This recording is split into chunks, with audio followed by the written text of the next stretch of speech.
اب اس اللہ کو ذہن میں مستحضر رکھتے ہوئے یتفکرون فی خلق السماوات والارض، آسمانوں اور زمین کی تخلیق میں وہ تفکر کرتے ہیں، غور کرتے ہیں اور سوچ بچار کرتے ہیں، گہرائی میں اترتے ہیں، تو ایک حقیقت ان پر منکشف ہوتی ہے، ربنا ما خلقت ھذا باطلا سبحانک فقنا عذاب النار۔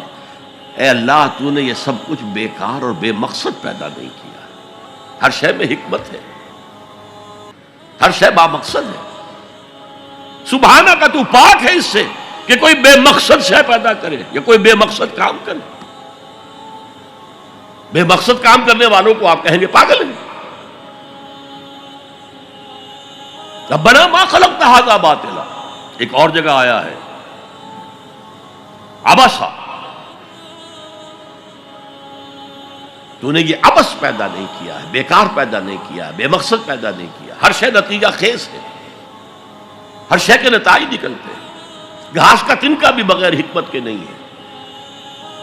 تو آپ غور کریں اس کائنات میں اس کا رول کیا ہے، گھاس کے تنکے کا بھی رول ہے۔ سبحانک فقنا عذاب اللہ، اس سے ان کا ذہن منتقل ہوتا ہے آخرت کی طرف اور آخرت کے عذاب کی طرف۔ کیوں، کیسے؟ اب یہاں فطرت اور عقل کا پھر امتزاج آپ دیکھیں گے۔ عقل نے فیصلہ کیا یہاں کوئی شے بے مقصد نہیں، نتیجہ خیز ہے۔ فطرت کہتی ہے نیکی نیکی ہے، بدی بدی ہے، اور ہونا تو یہ چاہیے کہ نیکی کا صلہ نیک ملے، اچھا ملے، بدی کا صلہ برا ملے، عقل کہتی ہے۔ لیکن دنیا میں ہم دیکھتے ہیں کہ نیکوکار حلال کھانے والے بمشکل سوکھی روٹی کھا سکتے ہیں، استثناءات ہیں لیکن عام معاملہ تو یہی ہے۔ حرام خور، دھوکہ دینے والے، سودی کاروبار کرنے والے، ہیروئن کا کاروبار کرنے والے، منشیات کا کاروبار کرنے والے، انسان کے صفری جنسی جذبات کو بھڑکا کر آمدنی حاصل کرنے والے، وہ عیش کر رہے ہیں۔ تو اصول تو یہ ہے کہ گندم از گندم پہ رویت جو سے جو، گندم سے گندم اگنی چاہیے، جو سے جو اگنا چاہیے۔ یہ کیا ہو رہا ہے یہاں؟ نیکوکاروں کو کیا ملا؟ نسل انسانی کا سب سے بڑا نیک انسان محمد صلی اللہ علیہ وسلم، اور کئی کئی وقت کے فاقے آتے تھے، ان کی نیکی کا کوئی صلہ دیا جا سکتا ہے دنیا میں سوائے اس کے کہ ان پر درود پڑھیں؟ اللہم صلی علی عبدک و نبیک و رسولک و خلیلک محمد و بارک وسلم، درود پڑھیں۔ اور بدترین انسانوں کو آپ کیا سزا دے سکتے ہیں؟ ہٹلر نے اگر خودکشی نہ کی ہوتی تو آپ اگر فورسپ سے لے کر اس کا ایک ایک رواں رواں نکالتے اور اس کے مسلز کا بھی ایک ایک جو ہے علیحدہ کر دیتے تو کیا اس کے جرائم کی سزا ہو جاتی؟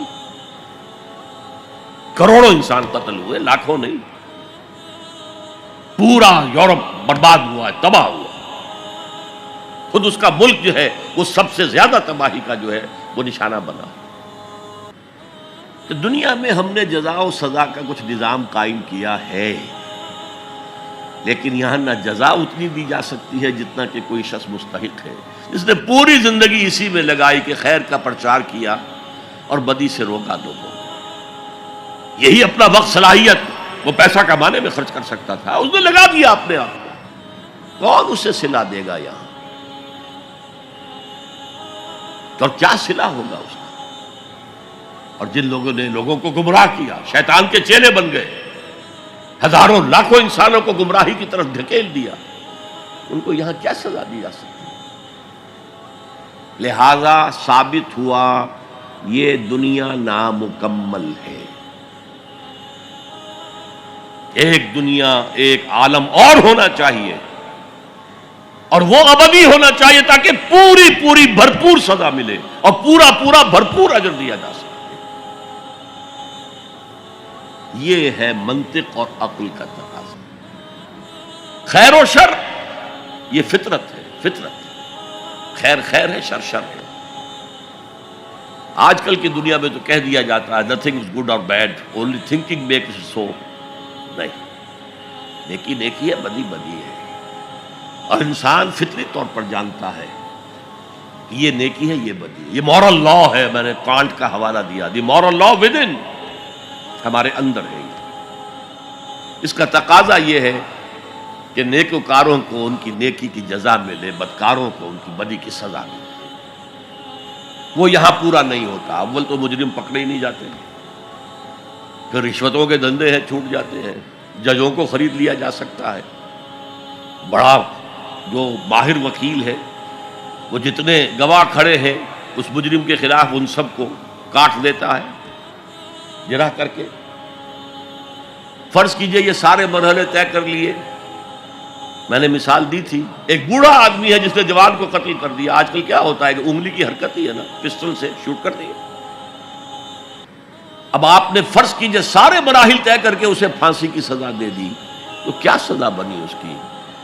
وہ زندگی گزار چکا، کھا پی چکا، اپنے بچوں کو پال پوس چکا، وہ بچے اپنی اپنی جگہ پر ہیں، اس کی بیوی بھی یا بوڑھی ہے یا مر چکی ہے، اور اس نوجوان کا جوان بیوی جو ہے وہ بیوہ ہوئی ہے، چھوٹے چھوٹے بچے یتیم ہوئے. اور یہ بچے اب باپ کی شفقت اور باپ کی نگرانی سے سر پر سایہ نہیں رہا ہے باپ کا، اور ان کے آوارہ ہونے کا امکان بہت شدید ہے. وہ آوارہ ہوں گے تو کہاں کہاں تک ان کی آوارگی معاشرے کے اندر گندگی پھیلائے گی. انسان کے اعمال ایک وہ ہے جو وہ اپنی زندگی میں آگے بھیجتا ہے. میرے اور آپ کے اعمال جمع ہو رہے ہیں، کریڈٹ اور ڈیبٹ ہو رہا ہے، وہاں حساب کتاب ہو رہا ہے. ایک وہ اعمال کے اثرات ہیں جو پیچھے چھوڑ کر جاتے ہیں، بما قدم و اخر. وہ جو پیچھے اثرات ہیں، آج جو کوئی نماز پڑھ رہا ہے وہ حضور کے طفیل ہی پڑھ رہا ہے. جو روزہ رکھ رہا ہے وہ حضور کے طفیل ہی روزہ رکھ رہا ہے. حضور ہی نے سکھایا تھا. اسی لیے کہتے ہیں اللہم صلی علی محمد بعدد من صلی وصام، بارک علی محمد بعدد من قام. سجدہ و قام کہہ لیجئے، رکع و قام کہہ لیجئے. اے اللہ محمد پر درود بھیج ان سب کی تعداد کے حساب سے جو نماز پڑھ رہے ہیں، روزہ رکھ رہے ہیں. اس لیے کہ وہ محنتیں مشقتیں 23 برس کی تھیں جن کا یہ نتیجہ نکل رہا ہے.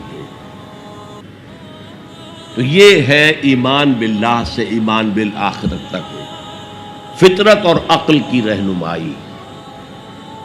الذین یذکرون اللہ قیاما وقعودا وعلی جنوبہم ویتفکرون فی خلق السماوات والارض ربنا ما خلقت ھذا باطلا سبحانک فقنا عذاب النار ربنا انک من تدخل النار فقد اخزیتہ وما للظالمین من انصار. اے اللہ جن کو بھی تو جہنم میں داخل کر دے گا ان کو تو رسوا کر دے گا، وہ رسوا ہو جائے گا، اور ایسے ظالموں کا کوئی مددگار نہیں ہوگا، کوئی تیرے فیصلے کو بدلنے والا نہیں ہوگا، کوئی تیری احتساب کے راستے میں حائل ہونے والا نہیں ہوگا، کوئی تیرے محاسبے کے رخ کو موڑنے والا نہیں ہوگا، کوئی مددگار.